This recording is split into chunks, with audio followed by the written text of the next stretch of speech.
असं वाटतं की आपण मुलाखत म्हणण्यापेक्षा जे तू रंगमंचावरती करतोस, आबूराव आणि बाबूराव, आबूराव बाबूरावच्या गप्पा असल्या की लोक खूप आनंदाने ऐकतात आणि त्याला मुलाखत म्हणण्यापेक्षा आपण गप्पा म्हणूया की दोन मित्र भेटलेत संध्याकाळी आणि छान गप्पा मारतात. तर मुलाखतीची सुरुवात किंवा गप्पांची सुरुवात करण्याआधी मला इथे जमलेत इतके लोक आणि संध्याकाळी इतके लोक जमतात हे मला खूप आनंद वाटला. सुरुवात मला करायची की मग सगळ्यांना हे माहिती आहे तू विनोदी नट आहेस, तू खूप यशस्वी झालेला आहेस, पण मुळात बीडमध्ये जन्माला आलेला एक मुलगा नंतर छत्रपती संभाजीनगर, आता छत्रपती संभाजीनगर म्हणावं लागतं, छत्रपती संभाजीनगरमध्ये येतो आणि तो एक नाटकवेडा मुलगा बनतो आणि म्हणतो की आता मला अभिनेता व्हायचा आहे. पण शाळेत लहानपणी असं तुला खरंच वाटलं होतं की ह्या खोड्या तुझ्या आहेत तुझ्यामध्ये का त्या कोणाला दिसल्या? सगळ्यात आधी वाशीमधल्या तमाम या जुन्नर आळेफाटा या परिसरातील तमाम बंधू भगिनींना नमस्कार. महाराष्ट्राचं आराध्य दैवत शिवछत्रपती शिवाजी महाराजांच्या पुण्यभूमीतून आपण मुंबईपर्यंत आपापल्या व्यवसायानिमित्त आलेले आहात आणि प्रेमळ मंडळी आहे. कारण माझं खूप गाजलेले गाणे राणी माझ्या मळ्यामध्ये घुसशील काय ते मी आळेफाट्यात शूटिंग केलेलं आहे. ज्यांचं माहेर आहे, ज्यांचं सासर आहे त्यांना राम राम. तुमच्याकडचे मळे खरोखरी सुपीक आणि चांगले आहेत. एरवी ते दुसरीकडे केलं असतं तर वाळवंटात कसं काय म्हणलं असतं राणी माझ्या मळ्यामध्ये. जाणवलं बघा, अनेक जणी आता आळेफाट्याच्या मळ्यात गेल्यात. पण बरं, मला पहिल्यांदा थोडंसं टेन्शन आलं होतं कारण मार्गदर्शन व्याख्यान असं लिहिलेलं आहे. महाराष्ट्राची व्याख्यात्यांची खूप थोर परंपरा आहे आणि इतके मोठे वक्ते आपल्याकडे झालेले आहेत. म्हणजे नरहर कुरुंदकरांपासून प्राचार्य शिवाजीराव भोसले असतील, राम शेवाळकर सर असतील, इतकी मोठी परंपरा. त्यात म्हटलं आपण कुठं घुसलो व्याख्याते म्हणून. दादा आपल्या व्याख्यानाशी काही संबंध नाही, आपला आख्यानाशी संबंध. त्याच्यामुळे मला ते पहिलं थोडंसं चमत्कारिक वाटलं. पण तू इथे दिसलास आणि मला एक आनंद झाला. चला भाऊ, प्रश्न उत्तराच्या स्वरूपात हे आहे. एक फक्त तुझ्या प्रश्नामधलं एक दुरुस्ती करतो. माझा जन्म छत्रपती संभाजीनगर, कारण मी संभाजीनगरला घाटी रुग्णालयात जन्मलो. त्यामुळे गर्व से कहो हम घाटी है. मला घाटी म्हटलं तरी आवडतं कारण आपण जन्मलोच घाटीत तर काय. आणि माझा जन्म 22 जुलैचा. जन्माची गंमत आधी सांगतो, जन्म तारखेची. 22 जुलै हा माझा जन्मतारीख. आपल्या राजकारणातले ज्येष्ठ नेते महाराष्ट्राचे मुख्यमंत्री माननीय देवेंद्रजी फडणवीस यांचा जन्मतारीख 22 जुलै आहे. उपमुख्यमंत्री माननीय अजितदादा पवार यांची जन्मतारीख 22 जुलै आहे आणि माझी पण 22 जुलै आहे. पण मी राजकारणात नसून अभिनयाच्या क्षेत्रात आहे. एकदा मी बारामतीला अजितदादांच्या कार्यक्रमाला गेलो होतो वाढदिवसाला. नाईक साहेब मस्त किस्सा आहे. मी आणि जॅकी श्रॉफ होतो आम्ही दोघं. आणि मी पहिलंच वाक्य म्हणलं की आज माझाही वाढदिवस आहे तर सगळे हसायला लागले. सगळ्यांना हा विनोद वाटला. मी म्हटलं नाही, शपथ माझ्या आईने मला सांगितलंय. तर त्याच्यावर आणखी 2-3 मिनिटं हसायला लागले. नंतर जॅकी श्रॉफ विचारत होते तू काय पहिल्यांदा बोललास. तर मी म्हटलं माझाही जन्म आजच असतो 22 जुलैचा. तर 22 जुलै 1973ला मी जन्मलो संभाजीनगरच्या घाटी रुग्णालयात. वडिलांची सरकारी नोकरी असल्यामुळे आम्ही विविध ठिकाणी वडिलांबरोबर हिंडलो. त्यामध्ये प्रामुख्याने माजलगाव आणि बीड. बीडला माझं जास्त शिक्षण झालं इयत्ता 5वी पासून 12वी पर्यंत. आता 5वी ते 12वी ह्या वयामध्ये जे काही व्हायचे असतात ते संस्कार आपल्यावर होतात. त्यामुळे सगळे बीडाकडचे संस्कार भाषेपासूनचे सगळे माझ्यावर आहे. नाटकाशी संबंध कसा आला तो एक अपघाती योगायोग आहे. खरं तर आपण सामान्य मध्यमवर्गीय घरातले माणसं नाटकाशी काय संबंध. आणि त्या काळामध्ये म्हणजे नाटकात काम करणं म्हणजे अरे बापरे. म्हणजे मी नंतर मुंबईत आमदार निवासात राहायचो तेव्हा माणसं कुठे आले गावाकडनं, काय करतो तू. मी नाटकात काम करतो. नाही नाही, पोटा पाण्याचं काय करतो. नाटक हे पोटा पाण्याची गोष्ट नाही असा समज एक ठामपणे असलेला. आणि माजलगावला मी सिद्धेश्वर शाळेत होतो आणि इयत्ता 4थी मध्ये मी पहिलं बालनाट्य केलं होतं आप्पासाहेब जिंदाबाद नावाचं. त्यामध्ये मला खराडे कारकुनाची भूमिका होती आणि वेळापुरे नावाचे एक सर दिग्दर्शक आमचे, तर ते साधारण अनिल कपूर दिसतो तसे दिसायचे. मला अजूनही असं वाटतं की ते तसे दिसत होते म्हणूनच त्यांना डायरेक्टर केलं असावं, असा आजही माझा समज आहे. आता तो खराडे कारकून बिचारा मला ती भूमिका आणि नाटकाच्या प्रयोगाच्या आदल्या दिवशी रंगीत तालीम असते, ज्याला आपल्या ओळखी पाळखीतले सगळेजण पाहायला आलेले असतात घरचे. आणि त्या रंगीत तालमीत मी खूप घाबरलो एवढे लोक बघून, आणि मी एकाच ठिकाणी उभं राहिलो, मान खाली घातली. माझं वाक्य आलं की हळू आवाजात बोलायचो. अशा पद्धतीने मी कोणाकडे पाहिलं नाही, हालचाल केली नाही, एका जागी उभं राहून सगळी वाक्य म्हणली. रंगीत तालीम संपली, मी कपडे बदलत होतो. त्यावेळी आमचे गणिताचे कुलकर्णी नावाचे मास्तर, साधारण गणिताचे मास्तर असतात तसे, जाड भिंगाचा चष्मा आणि पोरं ही मारण्यासाठी असलेली वस्तू असं समजणारे मास्तर. आणि त्या काळात मास्तर मुलांना मारायचे, आता मुलांना मारता येत नाही, पण तेव्हा मास्तरने मारलं नाही तर आईबाप मास्तरवर शंका घ्यायचो, हे हानीत नाही पोराला असं. ते त्यांनी एक फाडकन थोबडीत मारली. माझ्या म्हणले, काय नाला काय तू, तुझ्या पायाला काय खिळे मारले होते कोणी? त्यांनी थोबडीत मारायला आणि वडिलांनी आत यायला एकच गाठ पडली. तर मला वडिलांसमोर तो मोठा अपमान वाटला. घरी जात असताना वडील मला सायकलवर नेत होते, मग त्यांनी रस बीस पाजला उसाचा. ते म्हणले, चांगलं काम केलंस तू. मला कळत होतं हे फेकतात, थोबडीत खाल्ल्यावर काय चांगलं काम केलं. दुसऱ्या दिवशी ऍक्च्युअल नाटकाचा प्रयोग होता. त्यावेळी मला काय झालं माहित नाही, जेव्हा खराडे कारकुनाची एक तर पॅन्ट लूज होती, त्या काळात पॅन्टी पोरांना नसायच्या, आपल्या शाळेत चड्ड्या असायच्या ना, नाटकापुरती मागवलेली पॅन्ट ती जरा मला लूज झाली होती, ती अशी बळच बांधलेली. माझं वाक्य आलं की मी जवळ जायचो, माईक ओढायचो आणि पॅन्ट वर घ्यायचो.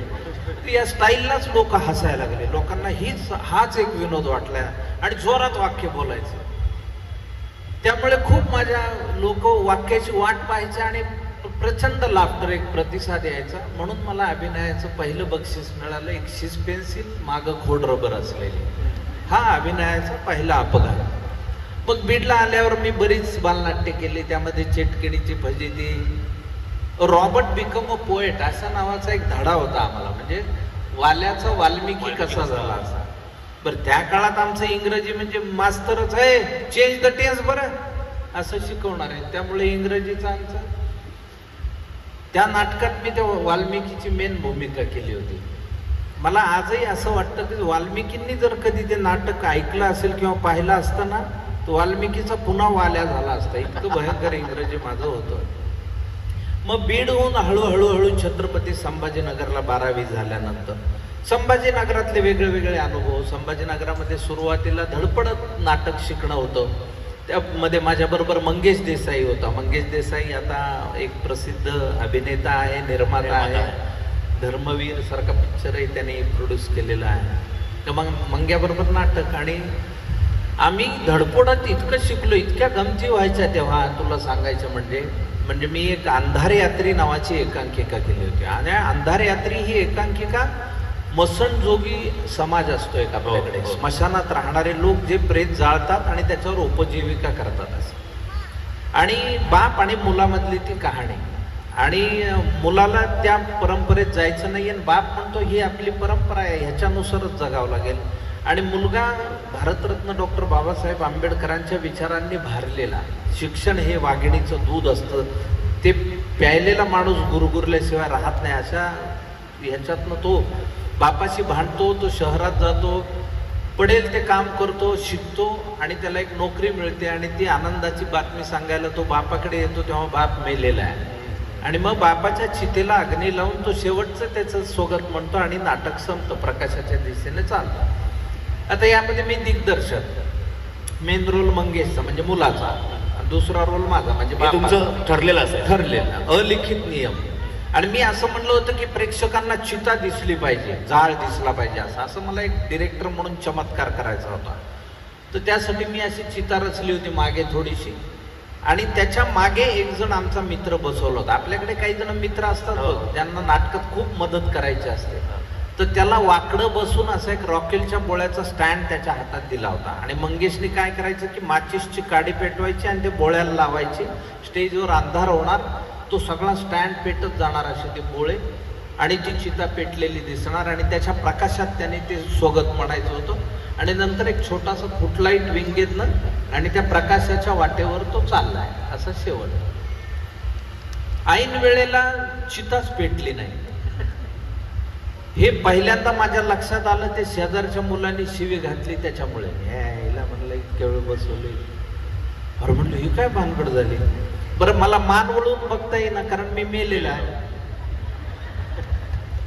हळूच डोळे किलकिले करून बघितलं लाईट चालू आहे. म्हटलं ही काय भानगड. मंगेशचं वाक्य चालू. नंतर मंगेश गेला त्या प्रकाशाच्या वाटेवर. पडदा पडला. प्रेक्षकांनी टाळ्या वाजवले की आमचं भांडण. मी मंग्याला म्हटलं काय यार एक माचीसची साधी काडी तुला पेटून तिथे लावता येत नाही. ते रॉकेलच्या गोळ्यावाल्याने स्टँड फेकून दिला होता तेवढ्यात. ह्या म्हणला उगं माझा वेळ घालविला येते. मंग्या म्हणला माचीस मध्ये एकच काडी होती.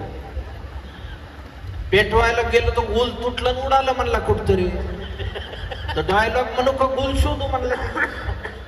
मग तेव्हापासून आपल्या बॅकस्टेजला कधीही सिगरेट बिड्या ओढणारे मित्र बोलवायचे नाहीत असा नियम शिकलो. शिकत काय काय गेलो. कारण आम्ही माचीस नवी आणली होती नाटकासाठी.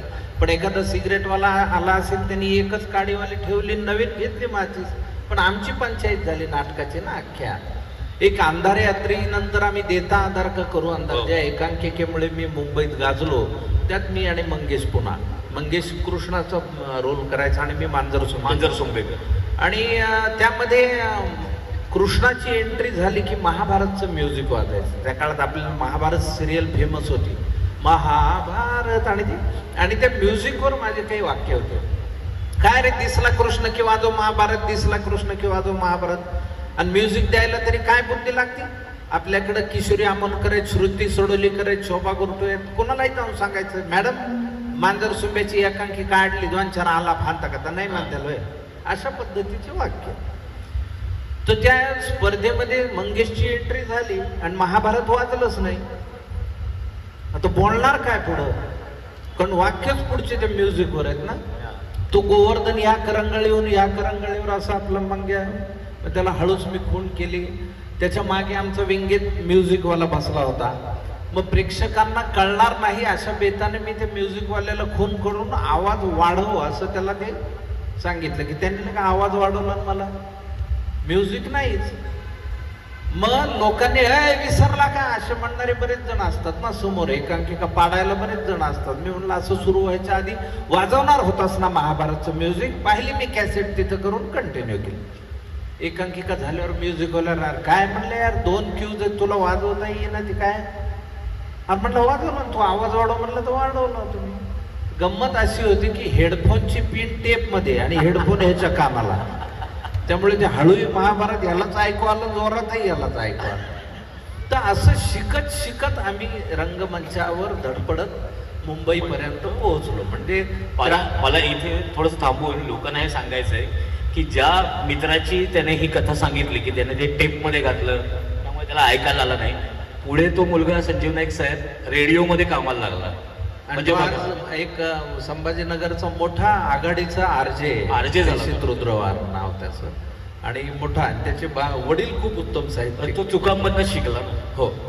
पण मांजर सुंबेकरने खरं म्हणजे त्या मांजर सुंबेकर कॅरेक्टरमुळे नाट्यदर्पण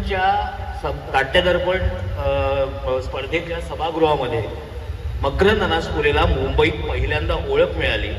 आणि नाना पाटेकरांनी पाठीवर हात ठेवला आणि म्हणाले ये जरा मुंबईला काहीतरी करूया तुझं. तेव्हा तू जरा असं पण म्हणाला होतास का की तुम्ही बोलावता हो पण काय नाही. ते एकांकिकेमध्ये. अच्छा एकांकिकेमधला संदर्भ घेऊन ते म्हणाले होते की त्यात कृष्ण म्हणतो मांजर सुंबेकर तुम्ही ऍक्टर बरे दिसता मग तुम्ही मुंबईत का नाही येत. तर मी म्हणतो देवा कसं आहे हे मुंबईतले लोक काही खरे नाही. नुसतंच म्हणते तू ये रे एकदा आपण बसू रे एकदा. हे बसत नाही तर बोलत नाही. आणि म्हणलं आपलं शूटिंग लागलं माधुरी दीक्षित बरोबर पिक्चरचं. आणि समजा पेरणीचा टाइम आहे आणि इकडं पावसात शूटिंग आहे. तर समजा जर ऐन टायमात पेरणी झाली नाही माधुरी बरोबरचं पिक्चरही भिजलं तर सालभर खायचं काय फाक्या. अशा पद्धतीची वाक्य होते. तेव्हा नानांनी असं त्यांच्या भाषणात सांगितलं होतं की तू ये रे एकदा वगैरे काय नाही. तू आलास की मी तुला मदत करेल. आणि खरोखरीच त्यांनी मला मुंबईत आल्यानंतर मदत केली. आणि माझा पहिला सिनेमा त्यांनीच भूमिका केलेला यशवंत हा सिनेमा हो. एक मच्छर साला, त्याचा मी आणि असिस्टंट वजूद मध्ये म्हणत असतो.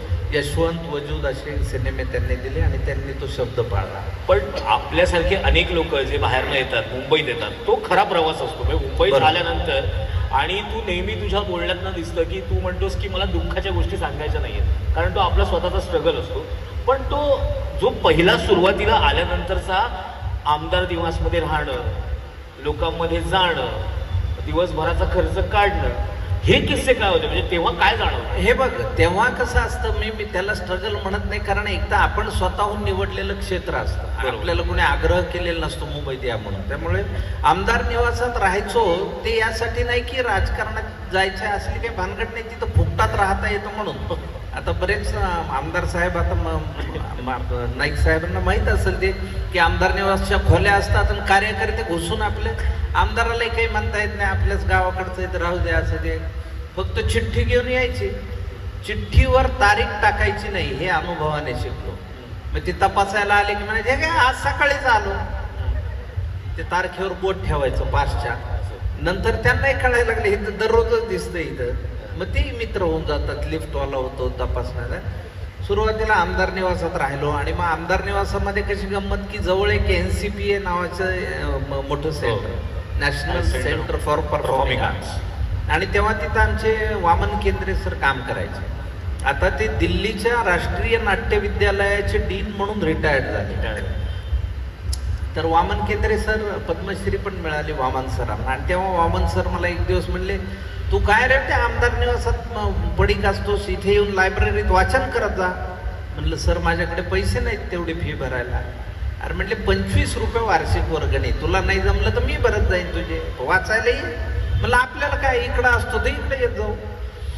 मी लायब्ररीत गेलो पहिल्या दिवशी आणि मला भयंकर आवडली लायब्ररी. कारण एक तर ते NCPA हे समुद्राच्या किनाऱ्याशी, मोठ्या काचांच्या खिडक्या, बाहेर अथांग समुद्र, मऊ मऊ सोफे बसायला, थंडगार वातावरण ACचं, आणि गोरीपान सुगंधित माणसं वाचत बसलेली असायची. मला तो माहोलच आवडला. सगळे घेत आहेत म्हणून मी एखादं जाडजूड इंग्रजी पुस्तक घेऊन बसायचं, कोण बघते वाचते का नाही ते, पानं पलटत राहायचं फक्त. खूप आपण जसं काही खूप चिंतन करतोय असं. एक दिवस मला तहान लागली म्हणून खाली आलो. ते एक मशीन होता, तर डायस असतो आपला तशा पद्धतीनं, आणि समोर एक पाईप होता, त्याच्या खाली मी ग्लास धरला तर पाणीच आलं नाही. आणि म्हणले ही काय भानगड आहे. आमचे मास्तर म्हणायचे, हे बघ एखादी गोष्ट कळली नाही तर लॉजिकली विचार करायचा. बरं आमच्या लॉजिकची बोंब, ते आबुराव बाबुराव असते, त्या बाबुरावला प्रश्न पडते लॉजिक काय भानगड आहे, ते आबुरावकडे जातो. आबुराव ही लॉजिकली विचार म्हणजे काय आहे, तुम्हाला लॉजिक माहित नाही? नाही, शपथ माहित नाही. बरं तुम्हाला उदाहरणासहित सांगा बरं, तुमच्या घरी वॉशिंग मशीन आहे का? आहे. याचा अर्थ तुमचं लग्न झालेलं आहे. म्हणलं कस काय? तुमच्या घरी वॉशिंग मशीन आहे म्हणजे त्यात मळके कपडे घालणार कोणतरी असं, सर्फची पावडर पाणी घालून खांगाळणारं कोणतरी असं, ते कपडे वाळवत घालणारं कोणतरी असं, आणि तुम्ही तर घरकाम करीत नाही म्हणजे हे करणारी एखादी बाई असं, आणि ती बाई तुमची कोण असेल तर बायको असं. तुमच्या घरी वॉशिंग मशीन आहे याच्यावरनं मी लॉजिकल विचार केला, तुमचं लग्न झालं. मायला अशी परेशानी बाबराव निघाली. वाटे त्यांना एक तात्या भेटले, सहकुटुंब चालले होते मार्केटमध्ये खरेदीला, 3 लेकरं बायको. ह्यांनी त्यांच्यावर केला प्रयोग. म्हणले तात्या तुमच्या घरी वॉशिंग मशीन आहे का? तात्या म्हणले नाही कडा. आयला म्हणजे एवढी लेकरं झाली तर लग्न झालं तुमचं. आमचं लॉजिकची अशी बोंब. तर मी तेवढ्यात बघितलं तर दुसऱ्या माणसाची चाहूल लागली, पण त्याला पाणी आलं. मी हळूच कोपऱ्यातनं बघितलं तर मी म्हटलं मशीनला कसं कळतंय आपण मुंबईतले नाही ते. म्हणलं आज वाचन राहू द्या, पाण्याचा शोध लावू आपण. मग तो गेल्यावर मी पुन्हा आपला ग्लास जवळ धरला, तिरपा धरला, एकदा उलटा केला. फट आहे का बघितलं कुठं काही. मुंबईत 1-2 रुपये टाकल्याशिवाय काम होत नाही, त्या काळात व्हायचं नाही म्हणून तसं काही आहे का तेही नाही.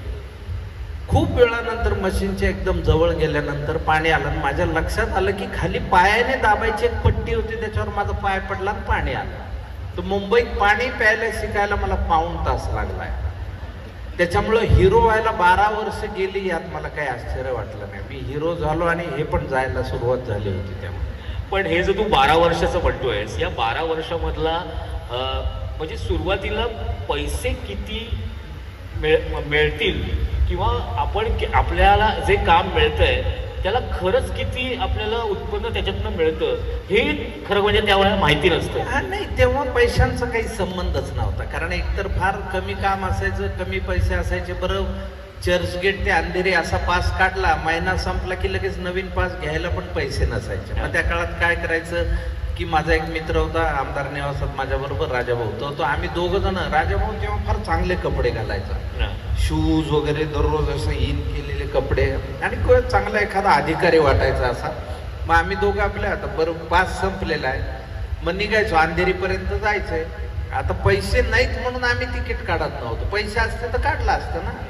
मग आपलं अंधेरी स्टेशनला उतरण्याच्या अगोदर पार्ला स्टेशन येतं. मग पार्ला स्टेशनहून गाडी सुटली की राजाभाऊ कमरेचा बेल्ट हळूच काढायचा असा. अंधेरी स्टेशनला गाडी थांबली की मी पळत पडून राजाभाऊ माग, नाही रुक तेरी माग आहे रुक, बेल्ट घेऊन यायचा. तर लोक मुंबईत कोणाच्या भानगडीत पडत नाहीत, लोक बाजूला व्हायचे, यांचं काहीतरी दोघांचं चाललंय. मग आम्ही स्टेशनच्या बाहेर गेलं की पुन्हा राजाभाऊ बेल्ट लावायचं, इन करायचं, मग चालत आपलं स्ट्रगल करून यायचं. असे आम्ही खूप दिवस काढले. तर त्या दिवसांमध्ये गंमत होती. तेव्हा काही पैशांचा संबंध नव्हता, पण मुंबईतले जे कलावंत असतात त्यांचा स्ट्रगल फॉर आयडेंटिटी लगेच सुरू होतो. पण आम्हाला बाहेरून येणाऱ्यांना स्ट्रगल फॉर सर्व्हायव्हल हा पहिला असतो. आधी जगायचं कसं हाच मुळात प्रश्न असतो. त्यात तुम्ही यशस्वी झालात तर पुढचा पल्ला गाठता येतो. तर माझ्या सुदैवाने मला तो पल्ला गाठता आला, त्याबद्दल मी आजही, आता मी महाशिवरात्रीची पूर्वसंध्या आहे, भगवान शंकराचे मी मनापासून ऋण मानतो. एवढंच. आता शेवटी आपण काय करणार. पण तुझ्या नशिबानं तुला खूप चांगली माणसं पण मिळत गेली. हो. आणि म्हणजे त्याच्यामध्ये नाना पाटेकर तर पहिलंच नाव आहे. हो. त्यांना गुरु पण मानतोस. पण दुसरीकडे श्रावणी देवधर असतील, त्यांनी सिनेमा दिला सरकारनामा. हो. सरकारनामामध्ये छोटीशी भूमिका असेल. ह्या लोकांपर्यंत, किंवा जब्बार पटेल असेल, तो आंबेडकर सिनेमात काम केलं, ह्या लोकांपर्यंत पोचलास कसं? एकतर देबू देवधर हे कॅमेरामन वजूदचे, आणि देबूदांचा असिस्टंट जो होता तो, मी एक सिरियल करत होतो तेव्हा, दूरदर्शनचं एकच चॅनल होतं, आणि सुनो सुनो आबाळ नावाची सिरियल, त्यामध्ये मी खलनायक साकारला होता कल्याण कुलकर्णी. तेव्हा तो फार पॉप्युलर होता. आणि तेव्हा दीपक अंजारी या नावाचा देबूदांचा असिस्टंट कॅमेरामन होता. आणि मग एक दिवस शूटिंग चालू होतं, तेव्हा तो म्हणाला की अरे, शेजारी खाली एन चंद्रांचा स्टुडिओ होता आणि तिथे श्रावणीताई आलेल्या आहेत. म्हटलं तू, त्यांचं सरकारनामाचं कास्टिंग चालू आहे, तू त्यांना जाऊन भेट. आता माझी काही ओळख नाही ना, देबूदांशी ओळख होती किंवा दीपक अंजारी अशी होती, पण श्रावणीताईंचा माझा कधी भेट नाही, गाठ नाही, ओळख नाही. पण एक अंगभूत आगाऊपणा आपल्यामध्ये असतो बघ. शाळेतले उद्धट पोरं कसे असतात. म्हणजे एक दिवस एक पोरगा शाळेत उशिरा येतो, तो मास्तर म्हणतो, करे बंड्या, काल का नाही आलास? तर मग तो काय झालं, काल आलेले काय कलेक्टर झाले काय सगळे? नाही, आज उशिरा कशामुळे आलास? नाही मास्तर, माझ्या भरोश्यावर बसत जाऊ नका, तुम्ही शिकवायला सुरुवात करीत जा. हे बघ, उद्या उशिरा आला तर कोंबडा करीन. करा, पण काळ्या मसाल्यात काढा, झणझणीत करा जा. असं एक अंगभूत उद्धटपणा, आगाऊपणा आपल्यात असतोच. म्हणजे मला नेहमी असं वाटतं की एक आगाऊपणा असलेला माणूस, समजा विमान विमान प्रवास करून बाहेर आला आणि विमानतळाच्या बाहेर, चल टॅक्सी घेऊन ये. तू माणूस आहे, मी काय टॅक्सीवाला आहे का? मी पायलट आहे विमानाचा. मग एवढा आकडतो का, जा विमान घेऊन ये, असं म्हणणार आहे. मी म्हटलं आपण लंच मध्ये जाऊन श्रावणीताईंना भेटूया. तर मी गेलो तर तिथे स्टुडिओचं दार बंद होतं, आणि मी आपलं दार वाजवलं, दार उघडलं तर आत 2 माणसं आणि एक बाई. मग बाई ज्या असतील त्या श्रावणीताई असतील अर्थातच. मी म्हणलं, काय श्रावणीताई, काय झालं मला पिक्चर मध्ये घेण्याचं? माझ्या पुन्हा शूटिंगच्या तारखा मिळतात नाही मिळतात, तुम्ही अशी गडबड करता, मला अजून निरोप आला नाही. म्हणलं पिक्चरचा कधीपासून शूटिंग आहे आपल्या पिक्चरचं? तुझ्या माझ्याकडे बघतच बसल्या. त्यांनी त्यांचे 2 असिस्टंट बसले होते, प्रसाद पवार आणि अंबर. मग त्यांनी सांगितलं की याला नाथाचा रोल दे. मग त्यांनी मला सांगितलं की हो, तुला रोल तर आहे, पण तुझं नाव तर सांग आधी. म्हटलं मी मकरंद अनासपुरे असं वगैरे करून मग मला नाथाचा डायरेक्ट रोल मिळाला. सरकारनामा हा माझा पहिला मराठी सिनेमा, ज्यामध्ये मी ती भूमिका केली. बरं, आता त्या सरकारनामाचं डबिंग जेव्हा चालू होतं त्यावेळी श्रावणीताईंचा चांगला परिचय झाला होता. आता शूटिंगमध्ये काम पण केलं होतं, श्रावणीताईंना ते आवडलं पण होतं. श्रावणीताई म्हणाल्या, अनासपुरे, आता जो आगाऊपणा माझ्याकडे केला तोच तुम्ही आता पुढच्या सिनेमासाठी पण करणार का? कारण फिल्म सिटीमध्ये डबिंग चाललं होतं. इथे शेजारी डॉक्टर जब्बार पटेलांचं ऑफिस आहे आणि ते डॉक्टर बाबासाहेब आंबेडकरांवर सिनेमा करतायत. तुम्ही आता आगाऊपणे त्यांना मागाल का? मी म्हणलो, म्हणजे काय? जोपर्यंत आपण नवीन आहोत तोपर्यंत काम मागितलंच पाहिजे. आपल्याला घरी येऊन कोण देणार? म्हणलं श्रावणीताई, मी बिंदास म्हणणार. मी जर डबिंग संपला आणि मी शेजारी ऑफिसमध्ये जब्बार पटेलांच्या पुन्हा दार वाजून आपलं आज शिरलो तर जब्बार पटेलांबरोबर मोहन गोखले बसले होते आणि माझ्या छातीत धस्स झालं. कारण एक गंमत अशी झाली होती की मी संभाजीनगरला BSc असताना 3rd इयरला मी कल्चरल सेक्रेटरी होतो कॉलेजचा. आणि आमच्या म्हणजे त्या काळात 93 साली आम्ही राष्ट्रीय योग महोत्सवाचं सुवर्ण पदक मिळवलं होतं. आणि मोहन गोखले गॅदरिंगचे पाहुणे होते आणि त्या मोहन गोखलेने आमचे सगळे परफॉर्मन्स बघावेत असा माझा आग्रह कल्चरल सेक्रेटरी म्हणून. आणि चंद्रकांत पाटील म्हणून आमचे माझे नातेवाईक पण आहेत आणि मोठे साहित्यिक पण आहेत. त्यांची मैत्री, तर त्यांना जायचं होतं पाटील सरांबरोबर त्यांच्या घरी. तो प्रिन्सिपलच्या केबिनमध्ये त्या मोहन गोखलेंसमोरच आमचं भांडण. मी म्हणलं, ह्यांना काय एवढे हजारो रुपये देऊन काय कप वाटायला आणलंय का? फक्त ते पाहुणे आहेत म्हणजे त्यांनी बघितलं पाहिजे वगैरे. असं माझं भांडण. पाटील सर म्हणले, मी प्रिन्सिपल असतो तुला दाखवलं असतं. मी म्हणलं, तुम्ही प्रिन्सिपल झाल्यावर बघू, आता त्यांनी पाहायला पाहिजे. असं तो सगळा प्रसंग. मोहन गोखले शेवटी म्हणाले, ठीक आहे बघतो मी, आणि त्यांनी बघितलं होतं. तर आता इथे प्रसंग वेगळा होता ना, इथे मी स्ट्रगलर होतो. दार उघडलं की ते स्तब्ध झालेलं चित्र आणि मी पाहिलं तर मोहन गोखलेंनी माझ्याकडे पाहिलं आणि ते म्हणाले, या अनासपुरे, वेलकम. मी म्हणलं, सर तुम्ही मला ओळखलं? म्हणजे आता गॅदरिंगमध्ये पाहिलेले ना, इथे आल्यानंतर. ते म्हणले, तुम्ही काही विसरण्यासारखे नाही आहेत, या. मग त्यांनी ओळख करून दिली. मग जब्बार पटेलांना सांगितलं, डॉक्टर हा खूप चांगला ॲक्टर आहे, याला सिनेमामध्ये घ्या तुम्ही, खूप चांगला भूमिका करेल. आणि म्हणून मग जब्बार पटेलांनी मला डॉक्टर बाबासाहेब आंबेडकर या सिनेमात एक छोटीशी भूमिका दिली, आंबेडकरांच्या मेव्हण्याची. त्याच्यामध्येच तू एक म्हणजे सीन सुरू असताना पण एक आगाऊपणा केलेला होता. हो, ॲडिशन. तो आगाऊपणा काय तुला सांग? डायलॉगच नाहीत रे सिनेमात. म्हणजे काम छोटंसं. मामुट्टी मेन रोल. आता मामुट्टी म्हणजे साऊथ इंडियन ह्याचे हिरो ना. आणि सोनाली कुलकर्णी, सोनाली कुलकर्णी, मृणाल कुलकर्णी, असं मोठं कास्टिंग होतं ना. माझा रोल बारका होता रे. मग मी असं बाबासाहेबांकडे चहा घेऊन येतो आणि मी म्हणतो टी. तो हिंदी इंग्रजी अशा दोन्ही भाषेत होता. मग ते इंग्रजी हे टी आणि बाबासाहेब काहीतरी कामात व्यस्त असतात, ते बघतात असं.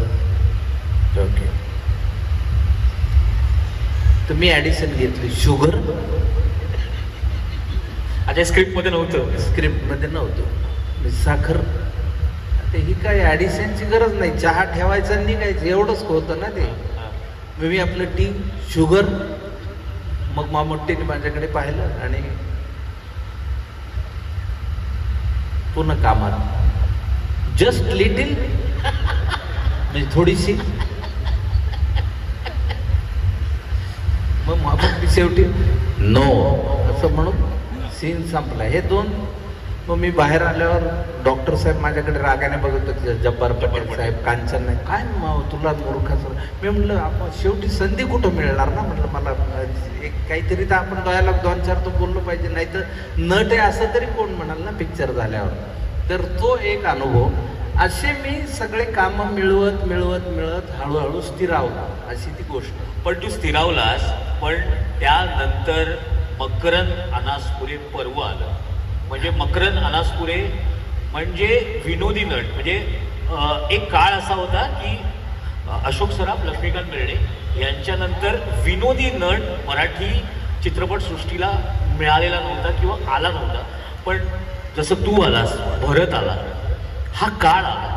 विनोदी नट म्हणून तू कसा काय एस्टॅब्लिश झालास? हे बघ, विनोद मराठी माणसामध्ये एक अंगभूत एक विनोद असतो आणि आपल्याकडे विनोद कसाही घडतो आणि विनोदावर कुठल्या वर्णाची जातीची मक्तेदारी नसते, तो कुणाचाही अधिकार आहे. आणि विनोदी नट हा विनोदी कलावंत, मला नेहमी असं वाटतं की लोककलेतले जे कलावंत आहेत ते जास्त श्रेष्ठ आहेत, त्यांना मी जास्त श्रेष्ठ मानतो. त्याचं साधं कारण असं की त्यांच्याकडे लिहिलेली स्क्रिप्टच नसते, कारण बऱ्याच जणांना लिहिता वाचताच येत नाही. त्याच्यामुळे ते स्टेजवर जाता जाता विषय ठरवतात. आज लोड शेडिंगवर घेऊ, एवढ्या एका विषयावर जे दोघं जण अर्धा अर्धा तास लोकांना खळखळून हसवतात आणि विनोद कुठेही आणि कसाही घडतो रे. म्हणजे आता बघ की मी ती मक्तेदारीचं जे सांगत होतो, आता माकड आणि टोपीवाल्याची गोष्ट आपल्याला माहिती आहे, आपल्या सगळ्यांना माहिती आहे की नाही माकड आणि टोपीवाला, पण त्याचा सेकंड पार्ट माहिती आहे का? मग तो सांगतो. तो टोपीवाला म्हातारा झाला आणि त्यांनी नातू बिझनेसमध्ये आणला आणि नातवाला सांगितलं, हे बघ बाजारात जाशील तर त्या जंगलात जाऊन दशम्या खाशील, झोप लागल, आपली खानदानी सवय, झोपेतनं उठलं की तुझ्या लक्षात येईल माकडांनी टोप्या नेल्या, मग त्यांना वाकडं दाखव, ते वाकडं दाखवतील, मग काही दगड फेकून मारतील, फळं फेकून मारतील, मग फळं खा, नंतर टोपी काढून टाक. मग ते टोप्या टाकल्या त्यांनी की त्या गोळा करून बाजारात जाऊन विकून ये. तो म्हणतो थँक्यू ग्रँडफा, तुम्ही ट्रेड सिक्रेट सांगितलं बिझनेसचं. तो जातो जंगलात, जरा जास्तच वेळ झोपतो, उठून बघतो तो माकडं टोप्या नेल्या. मग तो वाकडं दाखवतो, माकडं वाकडं दाखवतात, मग हा दगड मारतो, ते फळं फेकून मारतात, ते खातो, मग नंतर टोपी टाकतो, तो कुणीच टोपी टाकत नाही. त्याला वाटतं माकडांना आपली ऍक्शन कळली नाही वाटतं. मग तो झाडाच्या जवळ जातो, पुन्हा टोपी काढतो आणि खाली टाकतो, कुणीच टोपी टाकत नाही. एक माकड झाड खाली येतं, त्याच्या एक थोबडीत देतं आणि म्हणतं तुला एकट्यालाच आजोबा आहेत काय? आजोबा सगळ्यांना असतात. तर आपल्याकडच्या विनोदावर कशी मक्तेदारी, विनोद कुठेही रस्त्यात घडतो रे. अगदी म्हणजे एक माणूस ट्रॅफिकमध्ये असं चाललेलं आहे, टू व्हीलर घेऊन, आणि तेवढे शिट्टी वाजते, हवालदार थांबवतो. तुम्ही काय झालं साहेब, काय झालं म्हणजे सिग्नल मोडला तुम्ही, कुठे सिग्नल? तो काय वर बघ, कुठे? अबा म्हणतो थोडा अजून वर लावला असतं तर विमान थांबले असते. एक माणूस मुंबईमध्ये, असा मुंबईत रांगांची सवय ना, त्या बसच्या रांगेत उभा होता आणि दुसरा माणूस त्याच्याकडे बघत होता सारखा त्याच्या चेहऱ्याकडे. तर हा चिडला माणूस, तू म्हणतो काय बघतोयस तू सारखा, तुमचा एक डोळा बारीक आहे आणि एक मोठा आहे. म्हणतो कसं काय? आता हे त्याला सांगायचं नसतं ना त्या गर्दीमध्ये त्या माणसाला, पण तो चिडतो आता याने विचारल्यावर. तो म्हणतो एक डोळा खोटा लावलेला आहे, तो खरा नाहीये. आणि तेवढ्यात एक बस येते तर हा डोळा काढतो आणि असं वर टाकतो आणि पुन्हा घेतो आणि पुन्हा लावतो. तर तो माणूस म्हणतो नाही, मी नुसतं विचारलं, एवढं करून दाखवायची काय गरज होती? तो म्हणतो काय म्हणजे, ही काय डबल डेकर बस, मी डोळा वर टाकून बघितलं, वरच्या सीट रिकाम्या आहेत कधी. विनोद कसाही आणि कुठेही म्हणजे सहज घडणारी गोष्ट आहे ना. म्हणजे एका पार्लमेंट जवळ एक मुलगा असतो, सायकलिंग करत जातो, सायकल पार्क करतो आणि हवालदार चिडतोय. तो म्हणतो ए इथं कशाला सायकल पार्क केलीस, तुला कळत नाही का, इथनं मंत्री जातात, खासदार जातात, आमदार जातात. तो म्हणतो टेन्शन घेऊ नका, मी लॉक केलेली. आता हा विनोद झाला, आता तो नव्याने करायचा तर मर्सिडीज टाकायला लागेल, एवढाच आहे. तर त्यामध्ये कालानुरूप बदल घडत जातात. पण शेवटी विनोद, तुम्हाला मूलभूत विनोदाचं टायमिंग एक लागतं. विनोदी नट म्हणून आपल्याकडे बघ परंपरा इतकी मोठी आहे. म्हणजे दादा कोंडकेंनी ज्या पद्धतीनं विनोदी सिनेमांची मालिका, आणि ते सगळे गोल्डन जुबली सिनेमे, म्हणजे जगातलं एकमेव निर्माते ते आणि दिग्दर्शक निर्माते असतील ते नट असतील की ज्यांचे सलग 9 सिनेमे गोल्डन जुबली आहे. तर त्यामुळे आपल्याकडे ती फार मोठी परंपरा विनोदाची, आणि त्या पायवाटेवरचा मी एक छोटासा पाईक. त्यामुळे माझ्या विनोदाचं टायमिंग जेव्हा जेव्हा जुळत गेलं तेव्हा तेव्हा तो सिनेमा रसिकाश्रय त्याला मिळत गेला आणि त्यातून मग विविध सिनेमे मिळत गेले. म्हणजे त्यातला पहिला अगदी माझा जो सिनेमा होता 7च्या आत घरात गाजलेला, त्याच्यानंतर माझा कायद्याचा बोला आला. कायद्याचा बोला हा नायक म्हणून पाहिला सिनेमा. तर मला असं वाटतं की त्या विनोदाच्या टायमिंगनी मला, म्हणजे अगदी तुला सांगायचं तर शूटिंगच्या वेळेसच्या गमती जमती असतात, तुम्हा लोकांना माहीत नसतात, ऑफ स्क्रीन ज्या घडतात त्या सिनेमात माझ्याबरोबर प्रसाद ओक होता आणि रीमा लागूंची मुलगी मृण्मयी, ती प्रसादची बायको, आणि मी गावाकडनं आलेला त्याचा मित्र. तर बंगल्यामध्ये ठाण्यात एका शूटिंग, सकाळी 7 वाजल्यापासून शूटिंग झालं आणि रात्री 11 वाजता दिग्दर्शिका कांचना अधिकारी, तर मी प्रेमाने अक्का म्हणतो, म्हणजे गावाकडं मोठ्या बहिणीला अक्का म्हणतात. तर अक्काने मला सांगितलं 11 वाजता एक सीन करायचा आहे. तर मी चिडलो, म्हणलं आम्ही काय मशीन आहेत का काय, म्हणजे शेवटी अभिनयाला सुद्धा एक काम करायला सुद्धा एक मर्यादा असते ना. तर आमचं भांडण तिथे, मी नाही नाही नाही असं. मग प्रसाद ओकने मध्यस्थी केली, म्हणलं जाऊ दे एकच सीन आहे करून टाक. ते होय नाही करत, म्हणलं आता हा सीन केल्याशिवाय तर काही सुटका नाही. मग तो सीन रात्रीचा, मी त्या सीन मध्ये प्रसाद ओकला सीन भर शिव्या दिल्या. तुझ्या मायला तुझ्या, तू सांगितलं नाही मला कुठल्याही वाक्याचं, तुझ्या मायला तुझ्या मला बोलला नाहीस ते. आणि सिनेमातला सगळ्यात गाजलेला सीन तो आहे. लोक मला भेटले की तुझ्या मायला तुझ्या, तू कळविलं नाहीस आम्हाला. मी त्या रागाने म्हणत होतो आणि प्रसाद हसू आवरत त्याने तो सीन केला. पण त्या प्रसंगाची गंमत, विनोदाचं टायमिंग ते साध्य झाल्यामुळे तर ते विनोद आपल्याला कुठेही आणि कसेही सापडतात. आता गुलदस्ता सारखा सिनेमा ज्यामध्ये जितेंद्र जोशी माझ्या बरोबर होता, तर जितू बरोबर, आणि ती हिरोईन तेजस्विनी लोणावळे, ती गच्चीवर असते, ती कुणाशी तरी मोबाईलवर बोलत असते आणि मी जित्याला सांगत असतो की ती माझ्या प्रेमात पडली म्हणून, जणू काही ती माझ्याशीच मोबाईलवर बोलते असं मी तिच्याशी उगाचच काय म्हणते सागर, ती जसं हावभाव करते तसं मी उगाचच. मग ती थांबली की आपण बोलायचं, अगं नाही ग आलो होतो असं असं, हो मग फोन ठेवताना ना सारखं नको बरतच करत जाऊ, लग्न आधीच ओट कोरडे करशील माझे असं करू. जित्या म्हणतो, जो तू बघत असतो आयला म्हणतो क्या बात आहे, कारण तिने तेवढ्यात फोन ठेवलेला आहे म्हणून मी ते वाक्य म्हणून, आणि ऍक्च्युअल तिचं लक्षही नाहीये खाली काय चाललंय. आणि मग मी म्हणतो मग आपलं बाबा जमलेलंच आहे तसं. मग त्या गेट जवळ जातो तिच्या बंगल्याच्या, मग त्या गेटवर हात बीट ठेवतो. आणि झालं असं होतं की ते मी जोरात हात ठेवला, तो गेट लॉकच केलेला नव्हता, तो डायरेक्ट खडरांग उघडला आणि मी पडलो खाली. तर आमचा कॅमेरामन सुरेश सुवर्ण होता, त्यांनी सुदैवाने, त्याला मी माहीत असल्यामुळे त्याने कॅमेरा ऑफ नव्हता केला. तर मी त्यातच उठलो आणि जित्याला, जित्या माणसं प्रेमात पहिल्यांदा पडतच असतात. आता ही घडलेली घटना, त्याच्यामुळे ते स्क्रिप्टेड नाहीये. तर विनोद अशा पद्धतीने घडत जातो.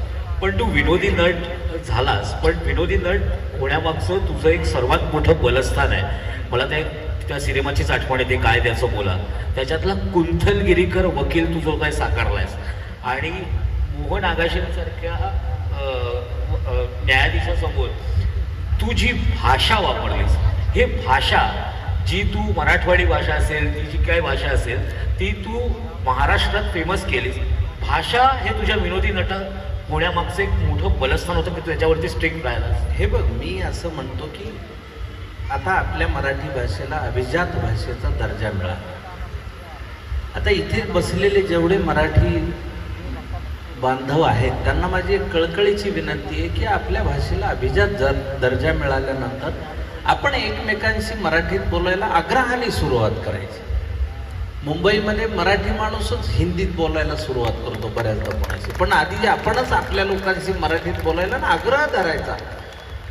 52 बोली भाषा असलेली भाषा आपली आहे, म्हणजे मराठीला 52 बोली भाषा आहेत. आपण इंग्रजीचं कुठलं खुळचट कौतुक घेऊन बसलोय मला सांगा. इंग्रजी ही माझ्या दृष्टीने भाषा नसून फॅशन आहे. इंग्रजी येत नाही म्हणलं की लोक असं बघतात, अरे बाप याला इंग्रजी येत नाही, शी असं करतात. पण मराठीमध्ये आपल्या 52 मुळाक्षर आहेत अरे, आणि इंग्रजीमध्ये 26च आहेत. त्याच्यामुळे त्यांच्याकडे सारखे एका एका शब्दाला 2-2 शब्द वापरायला लागतात. पण आपल्याकडे किती शब्द आहेत, म्हणजे साधा आपल्याकडे पहा, मिठी, बाहुपाश, करकमलपाश, आलिंगन, असं कुठलाही शब्द वापरला तर अंगावर कसं रोमांच उभे राहतात. इंग्रजीत काय शब्द याला, हग, हग.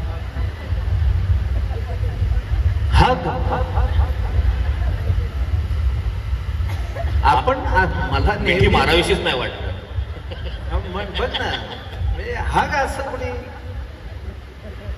यू हग मी, अरे तर त्याच्यामुळे मी म्हणतो की आपल्या भाषेचं शेवटी कसं असतं, आपली भाषा, आपली संस्कृती, आपली परंपरा जपणं हे आपलं सगळ्यांचं काम आहे. नाहीतर काय होईल, एका गावामध्ये एक समाजसेवक होता, तो लोकांची खूप कामं करायचा. आणि मी एक दिवस गावात कार्यक्रम ठरला आणि सगळे म्हणले, अण्णा तुम्ही आज अध्यक्ष व्हा म्हणले कार्यक्रमाचे. अण्णा म्हणले, मला कशाला? नाही म्हणले, तुम्ही सिनियर मोस्ट पर्सन आहेत, गावात लोकांची कामं धामं करता, तुम्ही व्हा म्हणले अध्यक्ष. बरं म्हणले, तसं का होईल, पण कपडे चांगले घाला गड्या. अण्णा म्हणले, कपड्यात काय? नाही म्हणले, कसे ते धोतर, 3 गुंडीचं शर्ट, गमछा, गांधी टोपी, कसं दिसतं ते जुन्या फॅशनचं. आता शर्ट पॅन्टची नवीन फॅशन आली, तसं घाला. बरं म्हणले, तसं का होईल. बाजारात गेले, कपडे घेऊन आले, पॅन्ट घालून घरी आणून बघितली तर त्यांच्या लक्षात आलं लांब झालेली. बायको चुलीवर स्वयंपाक करत होते. म्हणले, मंडळी संध्याकाळी कार्यक्रम आहे, मी अध्यक्ष आहे, पॅन्ट जरा लांब झाली तर विधभर कापा आणि टीप मारून द्या मला. बायको म्हणली, बाबा ती भाकऱ्या थापत होती, तुम्ही गावभर लष्कराच्या भाकऱ्या भाजी थेंडता, आम्ही कुठं कुठं बघायचं. जा तुमच्या आईला सांगा, मला दिवसभर टोचून बोलण्याशिवाय काय काम असतं त्यांना. बरं म्हणले, आईकडे गेले. म्हणले, मातोश्री संध्याकाळी कार्यक्रम आहे, ती पॅन्ट लांब झाली. म्हातारी म्हणले, आज एकादश आहे, आता तरी देव देव करू दे. आई कावर पुरायचं तुला, बायको करून दिली लेख आहे ना, त्यात ज्ञान सांग कोणाला. बरं म्हणले, लेकीकडे गेले. म्हणले, माझ्या संध्याकाळी कार्यक्रम आहे. ती म्हणली, पप्पा आमचा रेतीवाला नवऱ्यावर डॅन्स आहे. ती गेली कार्यक्रमाला. हे कंटाळले, कपडे गुंडाळले, अलमारीत टाकले आणि गेले गावात कामं करायला. तासाभराने बायकोचं स्वयंपाक पाणी आवरलं होतं, निवांत बसली. तिला आठवलं, बाया नवरा अध्यक्ष आहे. तिने अलमारी उघडली, पॅन्ट काढली, विधभर कापली, व्यवस्थित टीप मारून ठेवून, घडी घालून ठेवून दिली. शेजारणीकडे गप्पा मारायला गेली. अर्ध्या घंट्याने म्हातारी आली. बाया म्हणली, कावार आता ह्याला, तिने विधीपेक्षा जास्त कापली, टीप मारून ठेवून दिली, झोपायला गेली. कार्यक्रमा अगोदर लेख आले, पप्पांचं असंच असतं गडबडीत, आम्हाला तिने विधभर कापली, टीप मारून ठेवून दिली. संध्याकाळी बरमुडा घालून उभे होते कार्यक्रमात. आपल्या भाषेचा, संस्कृतीचा, परंपरेचा बरमुडा होण्या अगोदर तिचं जतन करणं हे आपल्या सगळ्यांचं कर्तव्य आहे. त्यामुळे आज या कार्यक्रमाचं फलित काय, आपण सर्वांनी ठरवायचं की आग्रहाने आपण सगळ्यांशी मराठी बोलू. निदान आपल्या घरात तरी मुलाबाळांशी संवाद आणि बाहेरही आपण मराठीचा आग्रह धरू. कारण शेवटी आपली भाषा आहे आणि त्याला अभिजात भाषेचा दर्जा. पण या भाषेचं गंमत अशी आहे की आपलं सिनेमासृष्टी किंवा त्यातला सिनेमा ह्याच्यामध्ये एक आर्थिक गणित आहे. सिनेमा चालण्यासाठीचे जे काही ठोकताळे होते ते त्या काळात, म्हणजे जेव्हा तू एक विनोदी नट म्हणून एस्टॅब्लिश होत होतास तेव्हा एक ठोकताळे होते की प्रमाण भाषा, नट असा चांगला दिसावा, उसासारखा असा गोरापान असा छान दिसावा. अशा काळामध्ये असा कलाकार आणि आपल्या भाषेवरती ठाम राहतो, प्रोड्युसर तयार व्हायचे या गोष्टीला. अर्थातच, कारण आपल्याकडे मराठीमध्ये बघ, आपल्याकडे सहज सुलभ प्रेक्षक दाद देत नाहीत. ते चांगलं असेल तर दाद देतात, नाही तर देत नाहीत. आपल्याकडचा प्रेक्षक हुकुमी काय आहे, कारण तो नाटक वेडा आहे.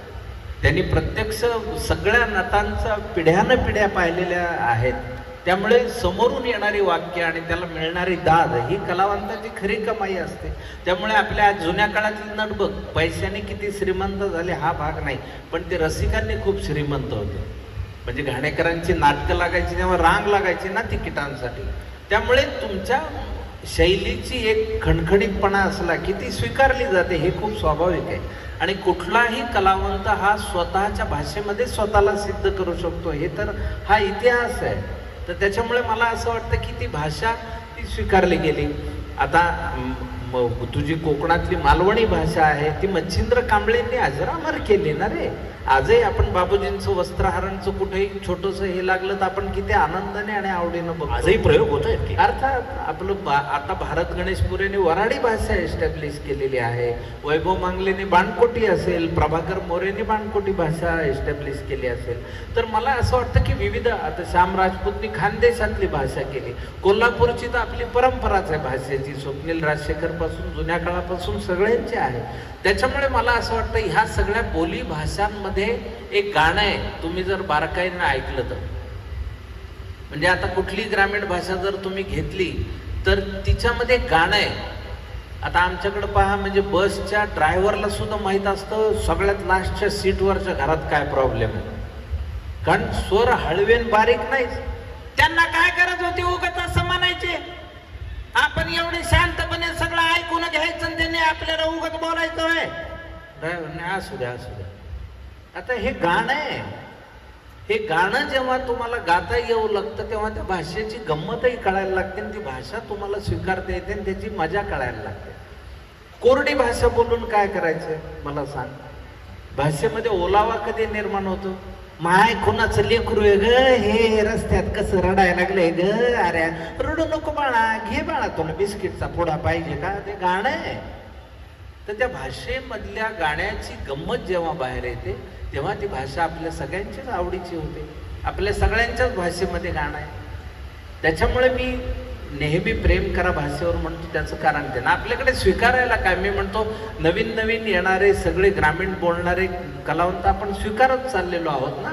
आता सैराट सारखा सिनेमा ज्यांनी मोठा विक्रम रचला त्यामध्ये सोलापुरी भाषा आली बघ, त्याच्यातला एक गोडवा मराठीत कळत नाही का, मग इंग्रजीत सांगू का? ती म्हणते तो किती प्रतिसाद त्याला, आणि तो गमतीचा आणि छान आनंदाचा भाग असतो.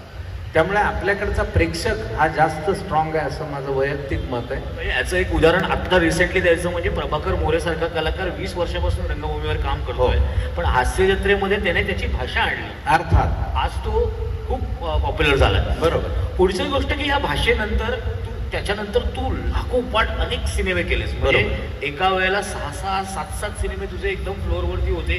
तू खूप पॉप्युलर होत होतास. एका वेळेला असं जाणवलं नाही का की हे कुठेतरी थांबलं पाहिजे? कारण तू लोकांचं असं, तेव्हा समीक्षकांचं असं म्हणणं होतं की मकरंद अनासपुरेमध्ये तोचपणा यायला लागला. या टीकेवरती तू काय म्हणतेस? नाही, हे बघ, तोचपणा येतोच. त्याचं कारण असं की तुम्हाला निर्माते ज्या पद्धतीने तुम्ही विकले जाता त्या पद्धतीने विकण्याचा प्रयत्न करतात. आता इथे सगळी व्यावसायिक मंडळी, त्यामुळे त्यांना सहज कळेल. बाजारात जी भाजी सतत येते त्याचा दर हळूहळू कमी होत जातो ना. म्हणजे सगळे टमाटे झाले ते एकदम मोठा भाव कसा मिळेल?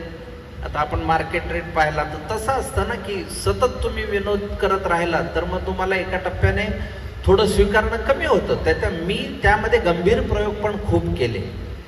माझ्या कर्मधर्म संयोगाने ते तेव्हा स्वीकारले गेले नाहीत, पण आता त्याचं महत्त्व कळतं. म्हणजे मी त्या काळात गल्लीत गोंधळ, दिल्लीत मुजरासारखा सिनेमा करत असतानाच गोष्ट छोटी डोंगरा एवढी सारखा सिनेमा केला, ज्यामध्ये शेतकऱ्यांची जी समस्या आहे, कोरडवाहू शेतकऱ्यांची, ती त्यामध्ये मांडली होती.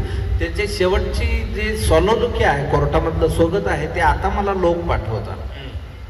तर गंभीर भूमिका हळूहळू करत, आता अगदी कालचं उदाहरण तुला सांगायचं तर मला NDTV वृत्तवाहिनीने जे मराठी अवॉर्ड सुरू केले त्यामध्ये मला सर्वोत्कृष्ट अभिनयासाठी मानवत मर्डर्ससाठी मला मिळालं. तो काही विनोदी भूमिका नाहीये, ती खलनायकाची भूमिका आहे, पण ती स्वीकारली गेली. ती लोकांनी त्याला खूप प्रतिसाद दिला. मग हळूहळू त्या भूमिका मी बदलतही गेलो. संधी मिळण्यावर ते आहे, ते तुलाही माहिती आहे की तुला जी संधी मिळेल त्यावर तू ती हुकूमत करायची असते. तर मी गंभीर अभिनेता आत्ताच झालो का तर तसं नाहीये. मला आधीपासून गंभीर काम येत होतं, पण तेव्हा विनोद जास्त चालत होता म्हणून त्या जास्त भूमिका मिळाल्या मला. असं मला नाम फाउंडेशनकडे यायचं आहे, पण त्याच्या आधी इथे जमलेला जो महिला वर्ग आहे ना, त्यांना जरा असा घरगुती गोष्टींमध्ये फार इंटरेस्ट असतो. हो. त्यामुळे ज्या नाटकामुळे तुला आणि मंगेश देसाईला नाटकाची नाईट पण मिळाली आणि बायकोही मिळाली, तर तिने तो विश्वास तुझ्यावरती ठेवला त्या स्ट्रगलिंगच्या पिरियड मधला, तो थोडासा जर शेअर करता आला तर. हो, माझ्या बायकोचं नाव शिल्पा विचारे, तिचं माहेरचं आडनाव विचारे आणि ती कोकणातली आहे. आणि जाऊबाई जोरात नावाच्या नाटकात आमची गाठ पडली आणि ती गाठ पडली म्हणजे ती लग्न गाठच अशी झाली. आणि खरं तर ते लव्ह हेट रिलेशन असं. म्हणजे त्या काळात मी एका मित्राकडे चाळीत राहायचो DP वाडीला. बऱ्याच पिंपळगाववाल्यांना माहिती आहे, मी जास्कर चाळीत राहायचो आणि अनिल गावडेच्या घरी राहायचो. हां, तर त्यामुळे कसं आहे की मी कपडे जे असायचे ना तेच घालायचो. म्हणजे आता एक समजा ट्रॅक पॅन्ट असेल ती आणि टी-शर्ट हा सलग मी 3-4 दिवस घालायचो. तर टी-शर्ट बदलत राहायचं? नाही, तोच घालायचो 3-4 दिवस सेम कपडे घालून. आणि कारण तिथे कसं रे, चाळीमध्ये एक तर आपलं छोटंसं जग आणि त्यात राहणारी मंडळी खूप, तेव्हा आपल्याला जसं जगायला मिळायचं तसं, त्यावर मग ही चिडायची. हा काय असं दररोज नेहमी तेच कपडे घालतो, शी कसं वाटतं ना त्याला बदलायला नाही. आणि केस बघ कसे वाढवतो तो, आणि त्याला हे असं ती माझ्याविषयी बोलायचे. तर तिची एक मैत्रीण म्हणाली की तू त्याच्या प्रेमात पडलीस, तू सारखं त्याला बोलतेस, तू नेहमी त्याच्याविषयीच बोलतेस, हे तुझ्या लक्षात येतंय का?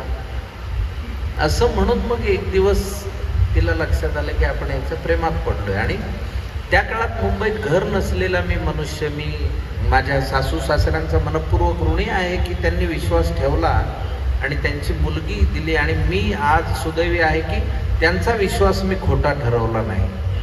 म्हणजे मी मुंबईत स्वतःचं आज माझं घर पण आहे, आणि मी कोकणात तिच्यासाठी पण एक घर बांधलं.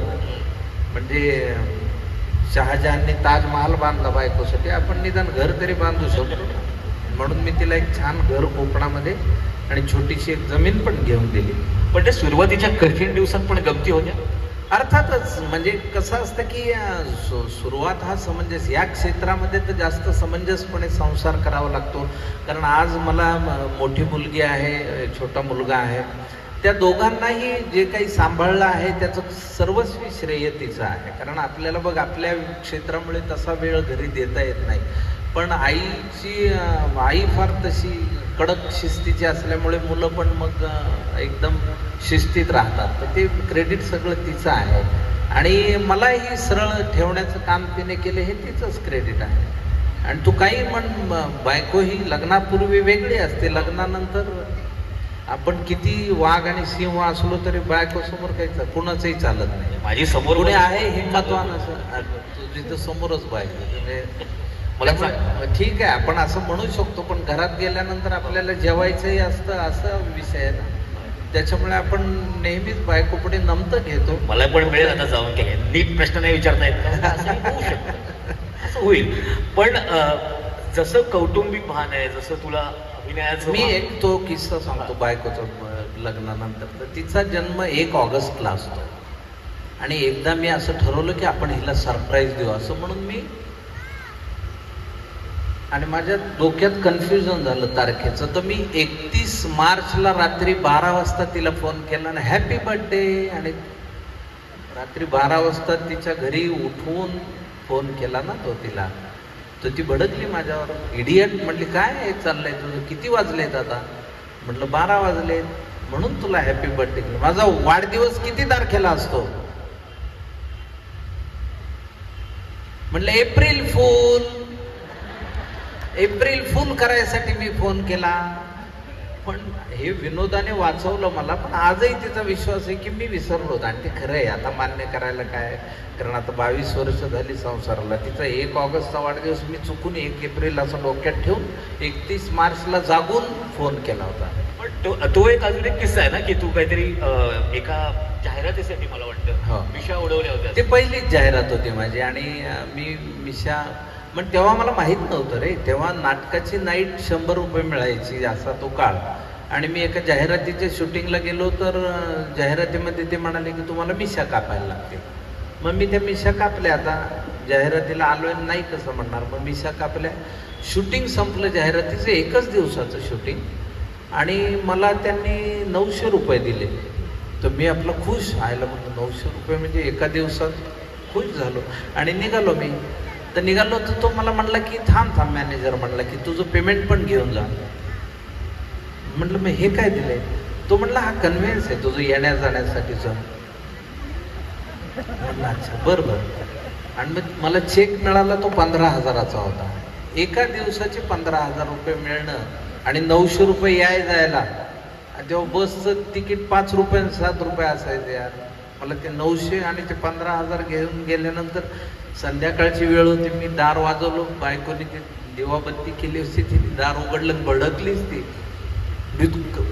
थाडकन दार तिने परत लावलं. मग मी पुन्हा बेल वाजवली. मग मी तिला सांगितलं की मी जाहिरातीसाठी मिशा काढल्या, आणि हे बघ असं म्हणून तिला मग चेक दाखवल्यानंतर ती म्हणली ठीक आहे, मिशा काय येतील महिन्याभरात. ते म्हणले पण ठीक आहे, जाहिराती करत जा. बघा बायको कन्व्हिनियंटली बदलतं.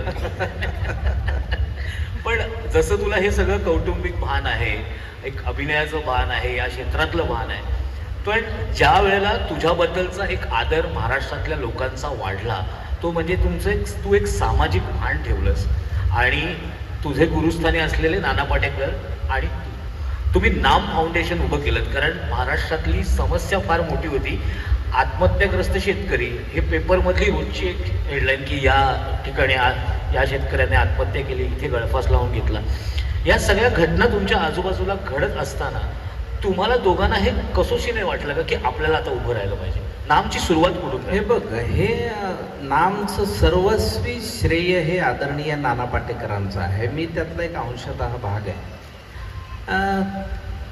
नानांनी एकदा मला फोन केला होता आणि माझं कॉमेडीची बुलेट ट्रेन नावाचं एक कार्यक्रम चालू होता. मी आणि रेणुका शहाणे परीक्षक होतो आणि ते हास्य जत्राचं आधीचं पर्व. आणि त्यावेळी नानांचा फोन आला आणि मला म्हणाले, अरे त्या मराठवाड्यात आणि विदर्भात मला बघवत नाही आहे, त्या आत्महत्या खूप वाढल्यात आणि माझ्या वतीने काही मदत तू करून येशील का, तू तिकडचं आहेस तर. मी म्हणलं मला पण मदत करायची आहे, पण म्हणलं तुम्ही येत असाल तर करतो. ते म्हणाले नाही आपल्याला प्रसिद्धी नाही करायची त्याची, ते उजव्या हातानं दिलेलं डाव्या हातालाही कळलं नाही पाहिजे. तर नानांचं सामाजिक कार्य खूप मोठं आहे. त्याच्या आधीचं नामच्या आधीचं मी सांगतो. तर मी नानांना म्हणलं कसं आहे सर की आपल्या देण्याला मर्यादा आहे आणि हा खूप मोठा प्रश्न आहे. कारण विदर्भ मराठवाड्यामध्ये ते खूप, तर तुम्ही जर आलात तर ती चळवळ होऊ शकते असा मला विश्वास आहे. मग त्याच्यावर आमचं बरंच बोलणं वादविवाद झाले. मग ते म्हणले ठीक आहे, मग मराठवाड्यात एक कार्यक्रम आणि एक विदर्भात असा ठरला. आणि 9 ऑगस्टला क्रांती दिनी आम्ही बीडला पहिला कार्यक्रम केला आणि ते म्हणले मी एका कार्यक्रमाला येईन. मग ते बीडच्या कार्यक्रमाला आले. पण तुला सांगतो समोर साधारण 120 तरुण बायका पांढऱ्या कपाळाने बसलेल्या, छोटी छोटी मुलं मांडीवर आणि हे बघितल्यानंतर इतकं हादरलो आम्ही. खरं तर मला सुद्धा खूप धक्का बसला. आणि त्यावेळी नाना खूप गहिवरून गेले. ते म्हणाले की अरे मला मुलगी माझी जर घरात अशी पांढऱ्या कपाळाने माझ्या समोर हिंडले असते तर मला काय वाटलं असतं, या किती मुली आहेत. ते म्हणले नाही याची आपण मग एक संस्था करूया. आणि मग नाम फाउंडेशनचा जन्म झाला. आणि आज मला आनंद होतो हे सांगायला की 10 वर्ष आता पूर्ण होतील या सप्टेंबरामध्ये. या 10 वर्षामध्ये आम्ही 1063 गावांमध्ये साधारण 10 TMC एवढं नुसतं पाण्याचं काम केलेलं आहे. त्यामुळे फायदा झालेल्या शेतकऱ्यांची संख्या जवळपास 50 लाखाच्या घरात आहे. आणि आम्ही ते बदललेलं चित्र पाहिलं आज नाईक साहेब पण त्याविषयी खूप प्रेमानं. आणि खरं तर या मंडळींना जास्त तो अनुभव असतो, ते जास्त फिरत असतात. पण त्यामुळे बदललेलं चित्र हे आपल्या सगळ्यांसाठी खूप महत्त्वाचं आहे. आज ती खरोखरीच एक मोठी लोक चळवळ झालेली आहे. आणि यावर्षी तर आम्ही टाटा मोटर्सने आम्हाला CSR दिला आहे, महाराष्ट्र शासनाने MOU केला आमच्याबरोबर. आणि आम्ही असं ठरवलं की एका वर्षातच 1000 गावांमध्ये अजून पाण्याचं काम करूया. ते आता सुरू झालेलं आहे. पण हे सगळं आपण जेव्हा नाम फाउंडेशनच्या आधीचं म्हणूया की आपण आपल्या घरातनं बघत असतो, पण जेव्हा या 9 ते 10 वर्षात तू त्यांच्या बांधावरती गेला, काही प्रसंग याच्यातले आहेत? खूप आहेत. त्यातले काही मोजके सांगतो. कारण त्याला एक बीड जिल्ह्यामध्ये नळवंडी नावाचं गाव आहे. तिथे एक बद्रीनारायण मोटरकर नावाच्या एका शेतकऱ्याने प्रशासनाला पत्र लिहिलं होतं की मी आत्महत्या करतो आहे, माझ्या मुलांची जबाबदारी घ्या. तर मी त्यांना भेटलो. म्हटलं तुम्ही आत्महत्या करून हा प्रश्न सुटणार नाही, तुमच्या पुरता सुटेल, पण तुमच्या कुटुंबासमोर नव्याने प्रश्न तुम्ही तयार करून जाल त्याचं काय, तुम्हाला का असं वाटतंय. तर त्यांना 3 मुलं, त्यातल्या मुलाला 12वीला 82% मार्क आणि मुलीला 10वीला 97% मार्क. ते म्हणाले यांना मी शिकू शकत नाही तर माझ्या जगण्याचा काय फायदा आहे. तर म्हटलं तुम्ही काही आत्महत्या करू नका, आपण बघू. मग सुरुवातीला आम्ही काही मदत केली. मागच्या वर्षी बद्रीनारायण मोटरकरांची मुलगी कोल्हापूरच्या मेडिकल कॉलेजमधनं MBBS झाली. आणि ते बघायला मोटरकर आहेत, सुरेखा मोटरकर असं तिचं नाव. तिने आम्हाला सर्टिफिकेट पाठवलं होतं. निलंग्याला आम्ही एका शिलाताई सूर्यवंशीला मदत केली होती. शिलाताईला एक शिलाई मशीन तेव्हा आम्ही द्यायचो, शिलाई मशीन दिलं होतं. आज शिलाताईकडे 40 शिलाई मशीन, 40 बायकांना त्यांनी ट्रेन करून त्यांनाही स्वतःच्या पायावर उभं केलेलं आहे. आम्ही माढ्यामध्ये 34 किलोमीटरचं पाण्याचं काम केलं नाम फाउंडेशनच्या वतीने, आणि तिथलं एक धनराज शिंदे नावाचा एक आमचा मित्र आहे, आणि त्यांनी सगळे तरुण गोळा करून नामला प्रपोजल दिलं आणि एक विठ्ठल गंगा नावाचं एक प्रोजेक्ट 34 किलोमीटरचं केलं. तो पट्टा असा आहे की तिथे पाणी पावसाचं जे परतीचा पाऊस आहे तेवढाच पडतो, त्याच्यावरच एक पीक घ्यायचं आणि वर्ष काढायचं, अशी त्या शेतकऱ्यांची अवस्था. पण या 34 किलोमीटरच्या कामानंतर आज तिथे 3000 शेतकऱ्यांची एक फार्मर कंपनी तयार झालेली, आणि त्यांचा माल ते एक्सपोर्ट करतायत आणि त्यांना 4-4 पिकं घेता येत आहेत त्या पाण्यावर. तर मला असं वाटतं की ह्या यशस्वी गाथा खूप आहे, आणि हे जवळून पाहिलं. आणि या 10 वर्षामध्ये आपण समाज किती बदलला ह्यापेक्षा आपण किती बदललो हे जास्त महत्वाचं आहे. शेवटी आपण कसे असतो की आपण काही वर्षांपासून पिढ्या दर पिढ्यापासून आपण ज्ञानेश्वर माऊली असतील, तुकाराम महाराज असतील, ह्यांच्या गाथेवर जगणारी माणसं. तर ते जवळून पाहत असताना इतकं निर्मळपण आणि इतकं छान वाटतं. तर आज आपल्याला एक समाधान मिळालं की आपण या क्षेत्रामध्ये, शेवटी काय असतं, मी अजून किती काम करेल नट म्हणून, बरं त्यानंतर काय तुमचा हा सिनेमा खूप आवडतो आम्हाला, अजून काय हा सिनेमा खूप आवडतो. सिनेमे आवडत जातील, प्रेक्षक त्याला दाद देत राहतील, पण समाजाचंही आपण देणं लागतो की ज्या समाजाने आपल्याला आज इथे नाव दिलं त्या समाजाला आपण आपलं पण परत करायचं असतं. ती सवय आपल्याला लागली पाहिजे ना. दुर्दैवाने बऱ्याच जणांना ती सवय नसते. त्याचं साधं उदाहरण म्हणजे पान खाऊन घरातल्या गादीवर थुंका म्हणलं तर कोणी थुंकल का?